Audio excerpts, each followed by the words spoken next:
Hey everybody, welcome back to the channel. It's Neil and Steph, and we're going to talk a little bit more today about some expectations that you may want to have and some ideas that we as instructors have that will make you have a better experience in class. This is not a paid endorsement, but I am a brand ambassador for Heckler and Koch USA. HK firearms are incredibly reliable, incredibly accurate, great firearms for defensive carry. From the new VP9A1 to the CC9 to the P30 that I have carried every day for the last 8 years, they are incredible firearms for defensive use. You carry a gun just in case. Shouldn't it be an HK just in case? So Steph, we've talked about this a lot, and in the last few years we have taught a fair amount of classes. I know there's people out there that teach way more classes than we do. However, we teach enough that I think we see some patterns here, and we want to talk about expectations of students a little bit, and you as a student, what you can do to prepare for a class. Yeah, our last video, and maybe we can get that linked in the comments, talks about expectations you as a client, as a student, should have of your instructor and should demand and expect. And now, but all the responsibility is not on the instructor for a successful outcome. So we just want to talk about some really actionable things that you can do to really make the most use of your resources. Training, so time away from your family, time away maybe from work, money, travel, all this, it's a lot. So to make the most of it, and some of this might be a little bit counterintuitive because one of the first things I might say is actually, I think we try to learn and teach on the instructor side too much in each class and focusing on smaller bits and not bringing, well, guess what? I've had students tell me, okay, I'm currently working on, and then give me a list of 6 things that they're working on while they're holding the gun. So I guess maybe I would wipe out all of that, and I would say, come to class with kind of a fresh slate and be ready to learn whatever it is that instructor is teaching. Even if it's counter to what you have learned in other things, give it a good go. Come with like this curiosity, because you may at the end of class go, this is garbage. And I gave it my good faith effort. I tried very hard to understand it, what the instructor was saying. I tried very hard to perform it in the way that the instructor was asking, and it's garbage. All of my other training tells me to discard it. Cool, but give it a good faith effort so you know. Well, and there have been times for me personally where the term I use is embrace the weirdness. Right. I'm going to tell you some stuff that might be weird to you, something that you may have heard in a different way, or I may have you do something that feels weird, and it will feel weird when you get out of your normal zone. So embrace that weirdness, at least for today. At least for a little bit. And then at the end of class, if you decide this isn't for you and you throw it away, I won't be offended. But I may want to hear from you. However, my experience personally with that is that as I have embraced other people's weirdness, it wasn't in that class that I got it. It was a week later, a month later, in some cases a year later. I'm like, oh, that. Now I have some context for why we were doing what we were doing. And those are the best classes. Those are the ones that stick with you for a period of time. And you get that learning experience in some cases much later. So for the instructor, you don't get that immediate, huge jump in execution of whatever the drill or whatever it is you did. But the lesson sticks with them, and they're always going to remember that. And so you as a student, if you can embrace the weirdness to some degree, and whether you throw it away or not, in most cases, at some point it's going to come full circle and mean something. And I think back to a student that we had in Ohio a few years back, that said that he comes to a class and he takes a ton of classes. When this guy named off his classes, I'm like, oh wow, dude, he has sat in classes with the best in the business. So it was an honor that he showed up to our class and has come back, and he'll be in Ohio again this time too. So I'm excited to see him in a few weeks. However, the thing he said is, I come to the classes with what I consider a full glass of knowledge, and I dump it out right before the class, and I hold it under the faucet to listen to what you have to see, so that at the end of the class, I can go back to my other whatever and and really try to digest that. And so, I Yeah. think that's a great thing to at least embrace the weirdness of what you're learning in the moment, because it is going to be, if it's new, it's going to be weird. It doesn't matter what, whether you're shooting, whether you're going to say a basketball camp or a football camp as an athlete. If you go to a seminar on ethics, some of that, hopefully it's not too weird going to an ethics seminar, but there may be some stuff that you haven't heard before, and you have to embrace that and give it a chance. If you just immediately ball that up and throw it over your shoulder, you're not getting what you're paying for. Right. And, and to expand on that attitude, the idea, I think that we see a lot of students that come to class rather than to learn. And with that empty class, they come to impress. And here's the challenge. And I'm just going to be really brutally honest. If I give a drill and the drill is however many rounds in the A zone, right? And you are drilling them through a single hole in the X.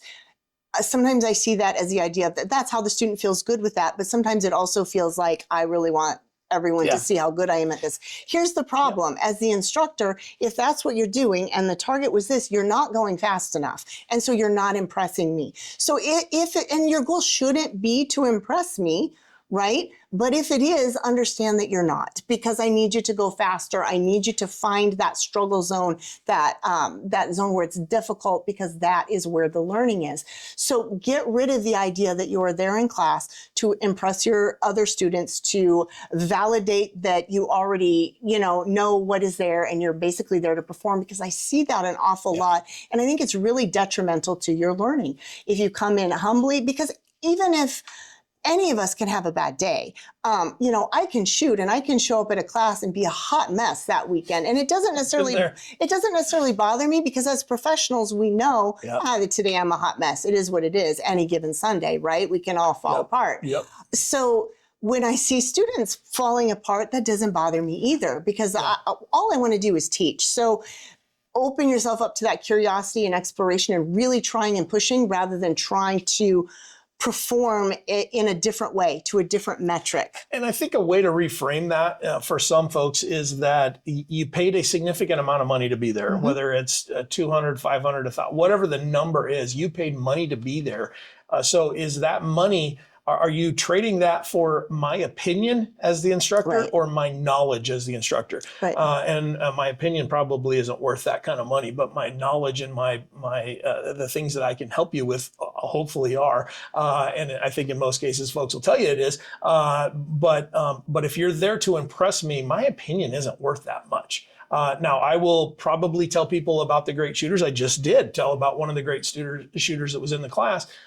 However, the ones that really stick with me are that great shooter pushed himself so hard that his target didn't look as good as everybody else's. That's pretty typical of really great shooters. And I get that a lot in class, because I push hard. And I think of one, it was a Gabe White class where I was standing right next to a very good friend of mine. And he's like, man, your target don't look that great. And I'm like, dude, I am pushing hard right now. And so my accuracy is, I was pushing hard on speed. My accuracy is gonna dwindle because of that. And so the other thing that we do, and I do it too, we get done with that first drill and then we look up and down the line and then we try to decide who the shooters are, and then that competitive nature jumps in on us, and now we have to be better than everybody else. And I fight that, and I would respectfully tell you to consider fighting that, because if all you're trying to do is outshoot everybody on the line, you're going to miss a significant amount of the learning opportunities there.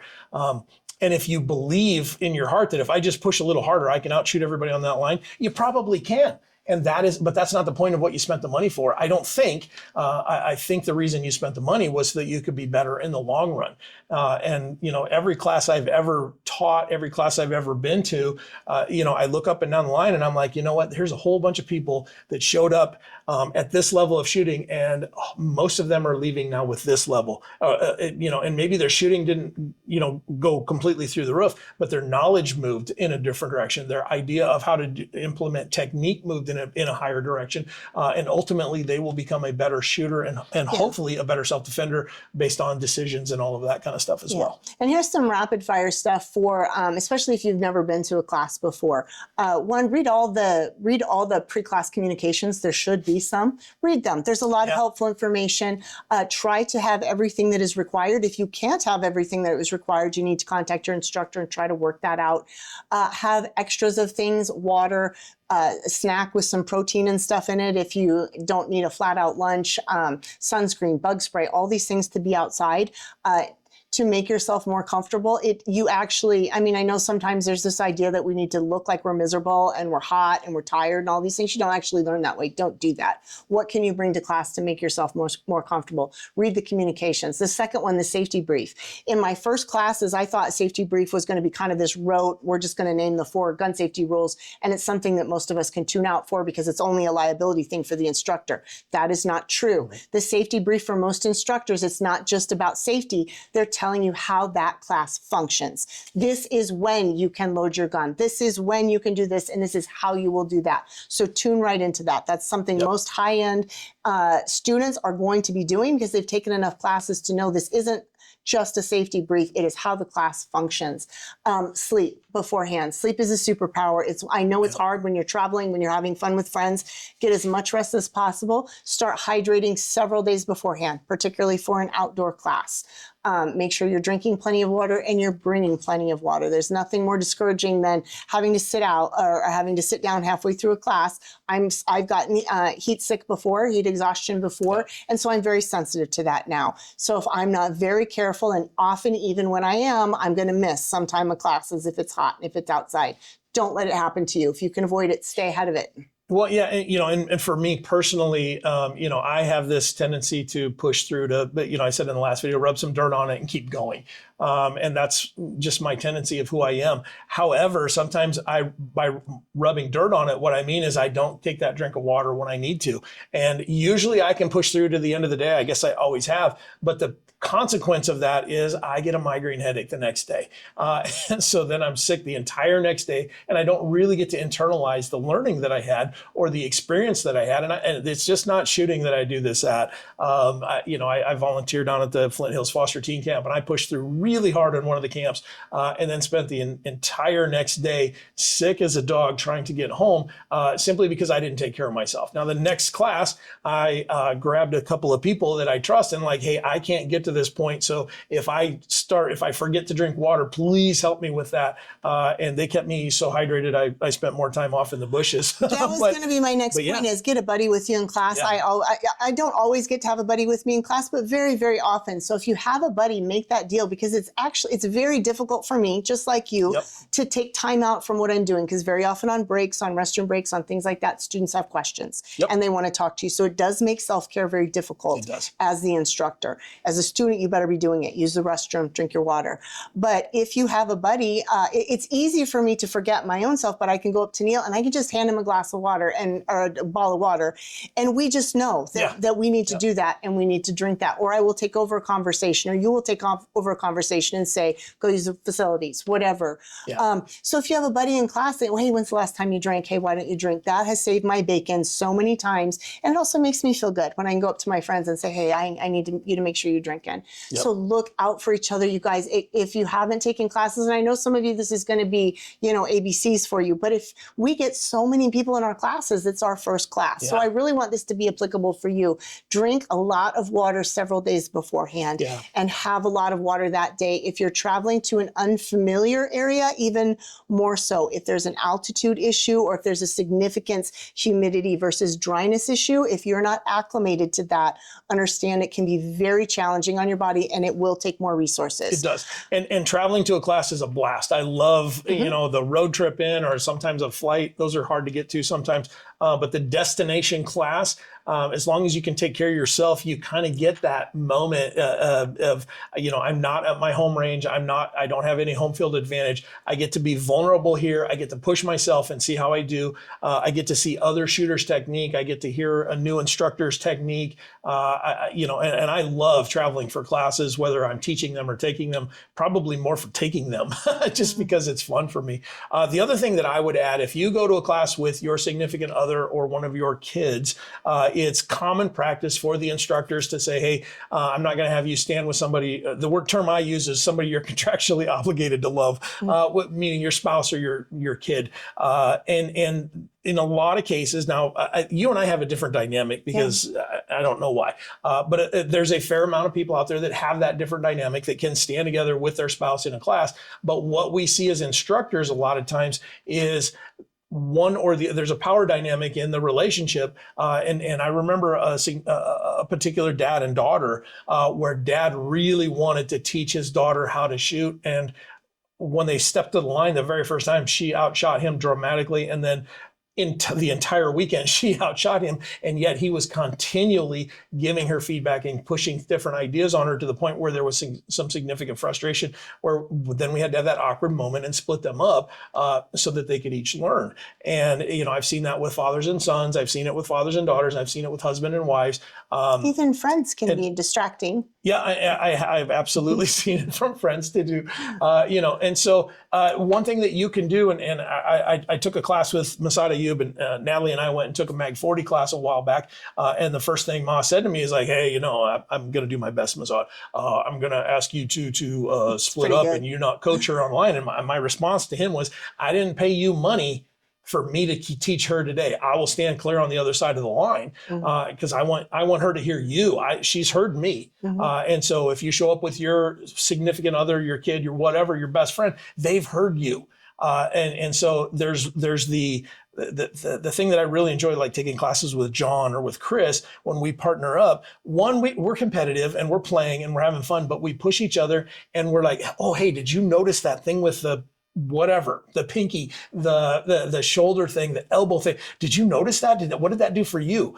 Because we shoot enough together that we can experience it together. But if we're shooting something and I think of a Tim Herron class that I took where Tim has a different technique for one-handed shooting, and John and I took that class together and we experienced that together. And while it was super weird, oh my goodness, the results were great. And it wasn't like, nah, I'm going to do it my way. But anyway, it was like, no, embrace the weirdness. And I'm going to do this thing, and I got something out of it. And so I'm not saying you have to split up. If your instructor tells you that you're going to split up, then just split up and do it amicably. I said that right. However, now to Moss's credit, after day one, and he knows us a little bit, but that was really my first time with him without the rest of the ASP team or any of that kind of stuff around. He came up and he's like, hey, Dad, if you want to, team up with with Natalie so you can get some pictures or some video or whatever, knock yourself out. That's completely acceptable. I'm like, no. I don't want special treatment. I'll come over and take pictures and that kind of stuff so I can get some of that kind of stuff when it's her turn and I'm not on the line. But as a student, respect what the instructor does, because there is a method to the madness in a lot of cases, and it will help you in your learning journey. And the last thing that I can really think of is take the safety seriously.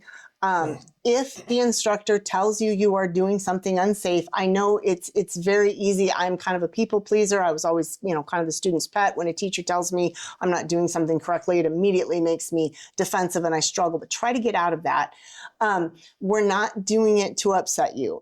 But oftentimes, and this may be kind of sound a little bit foreign to some of you, but it can be pretty normal as an instructor to say, hey, you have your finger on the trigger as you're getting back to the holster. I need you to watch that finger. And them to say, no, I didn't. All the time. For us to say, hey, you kind of pointed that gun at yourself as you were going back in the holster. And the answer is always, no, I didn't. And to the point that we can film them and we can show them. And I think sometimes they even still struggle when they see it. So here's the thing.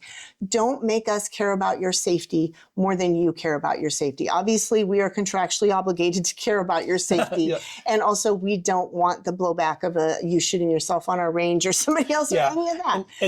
And don't take that, so in that particular instance, a lot of times I will take video, and I tell them in the beginning, I may take video of you doing something so I can show you that. When the class is over, come to me and give me your number. I'll send you all the video that I took of you, and then I delete it. I'm not sharing that thing. If you did something, silly or semi-dangerous, right, or just had a weird movement or something like that, that's not the idea of the video. So if you're an instructor, don't be sharing that stuff. Those are vulnerable moments, and make them a learning learning moment, not a moment where I can go out and get some clicks or something along those lines. Yeah. The video can just be valuable if it's, no, I'm not. Well, but yeah, you but look are. at this. Do you see that? And 99 out of 100 times, I see the deer in the headlight like, oh, I did not know I was doing that. Especially when it's a safety thing. But the challenge is it has to happen at least a couple of times for us to tell you and you to say no, for us to say, hey, you did it again, and for you to say no, and then for us to film you. And every time you're doing that, it's putting you at risk. Yeah.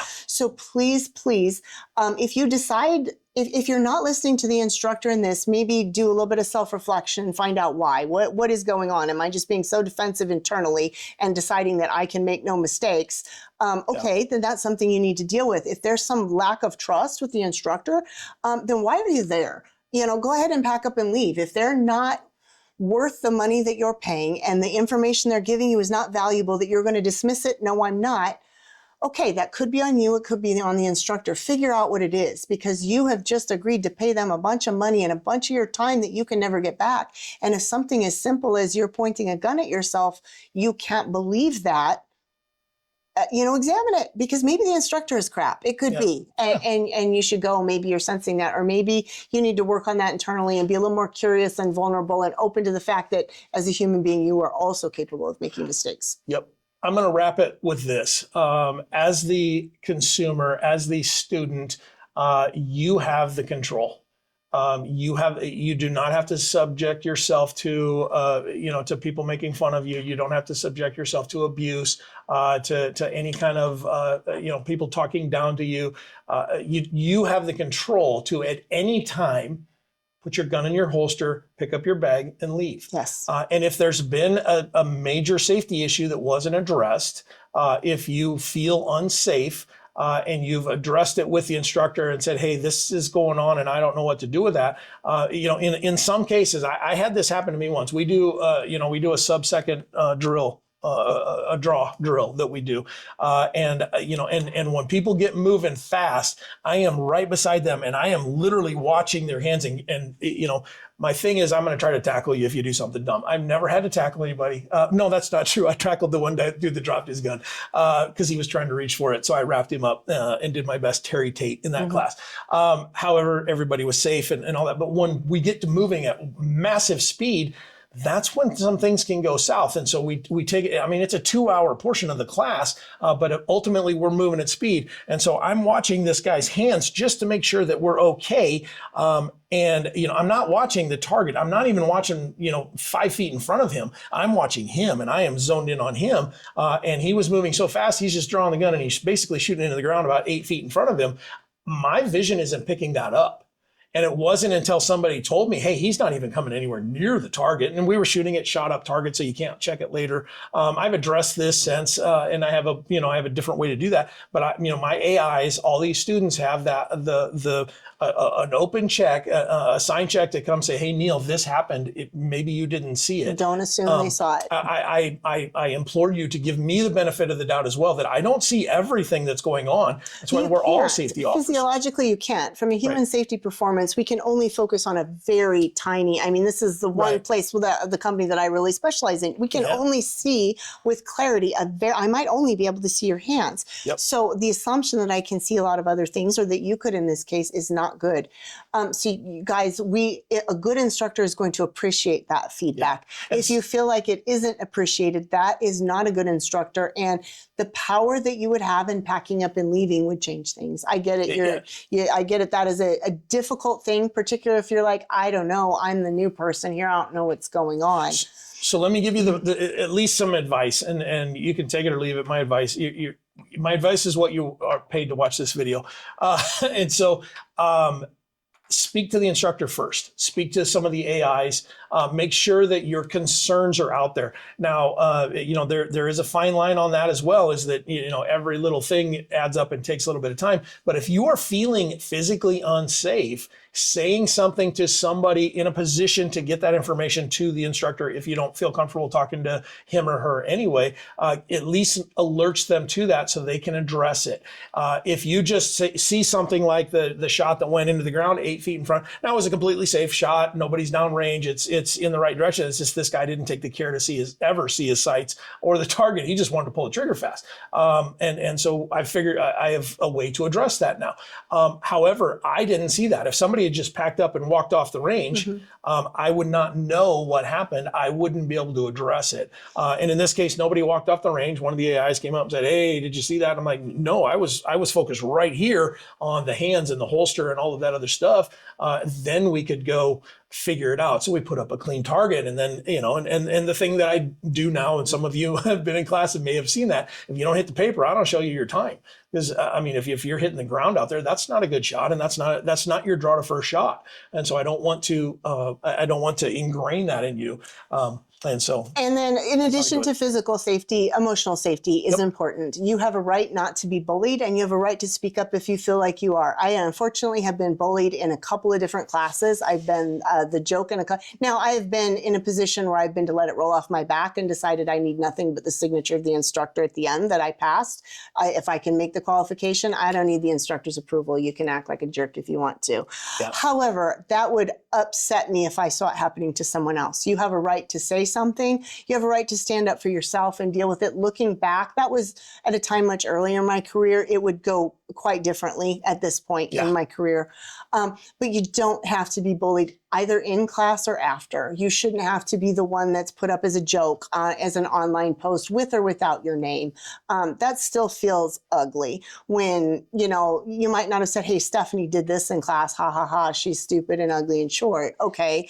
But if I know it's me, that's not great. Yep. Or if you're disparaging, this woman student is overweight and whatever. Okay, but now every woman that might be a little bit overweight is going to struggle to go to class. Yep. That isn't what we want. So you have a right to dignity. You have a right not to be bullied, in addition to your physical safety. And that is appropriate to stand up for. And it will take you guys doing it to make change. Unfortunately, there's a lot of people that is the norm. That is okay.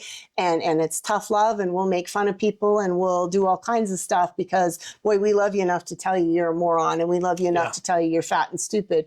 And people don't learn that. It doesn't actually affect change. It doesn't do anything. So you have a right to not have that happen to you. Understand you're probably not going to get your money back, but that's going to be a valuable lesson. And if you paid $200 or $500 or $700, whatever the number is to be there, the thing that I would ask is your life worth that? And maybe you will get a refund. I don't know. That's a whole nother topic. Don't pack up your bag and demand a check right there. But voting with you're already voting with your dollars and your time. You can also vote with your feet. And so if you see something that it makes you uncomfortable, address it first. Don't just walk off in a huff, because then everybody else may feel the same way. Or it may be something that you saw and misunderstood. It may be something that just needs to be addressed. We're in class. And so I always tell people, stretch here. It's okay to miss in class. It's okay to press hard in class, because it doesn't matter. In our classes, nobody's job is on their line. Nobody is, this isn't a qual to continue to get to carry your gun at work. This isn't a qual that your job depends on. So push and see where the limits are, because once you find the limits, that's where you can find the things that you can begin to work on. If you're shooting that one perfect little ragged hole on the target and you're not pushing yourself, then okay, it can be fun and you can get some rounds down range and you can enjoy that, and that's your decision. However, if you push yourself to where it's not one ragged hole, all of a sudden that's where the deficiencies that could potentially be addressed show up, and now we can address those and we can get better. So don't just get in a huff and walk off. It may just be something that you misunderstand, especially if you're brand new to this. But if you feel like your life is at risk, for sure, have a conversation and be prepared to, pack up your bag and walk off. And I personally regret one class where I didn't do that. We were not being safe.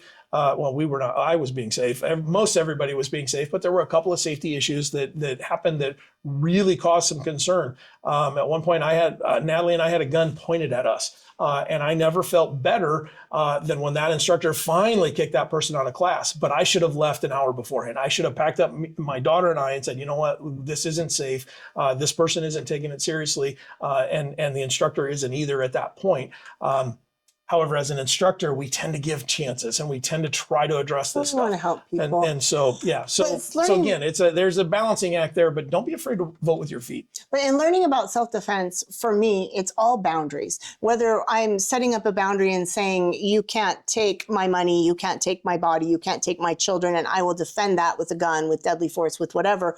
Or whether it's saying, I'm setting up a boundary here and I don't allow you to speak to me that way. Yep. These are all lessons and practice that are so important for self-defense. And unfortunately, any job that allows someone some level of power, allows someone some level of attention, draws the type of people, at least a percentage of them, that have those kind of egoist tendencies where they like the attention, they like the control, and they're not necessarily very good at what they do.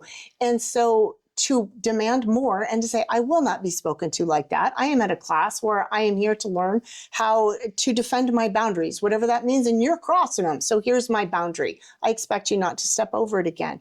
That's appropriate. And honestly, if that's the lesson and the practice that you got for your $200 a day or $30 evening, whatever it was, man, that's money well spent, because that's hard. As you said, as I've said, I've regretted times when I haven't spoken up for myself. I'm not sure I could be quiet. I couldn't be quiet anymore for myself. I definitely couldn't be quiet for other students. Yeah. But you have a right to be treated with dignity and respect. This is a life and death matter, should be taken seriously. Your instructor should be taking it seriously, learning, training, growing, reading what's going on and how better can I prepare you in the limited time that we have. If they're not, go somewhere else. There are a lot of people out there that are doing it right.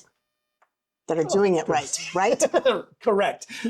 All right, folks, thanks for watching. We appreciate it. Go ahead and throw in the comments if you want to share any of your experiences, if you want to share what's your best ideas. tip for a new student? What's your expectations? Yeah, and if you're a new student, what are the things that you're nervous about? Maybe we need to do a video on that. That'd be great. There's a lot of things that we're nervous about. What's so throw keeping those you in out the of comments. class? Yeah. What's keeping you from taking a class? Anyway, with all of that, thanks for watching. We'll see you next time.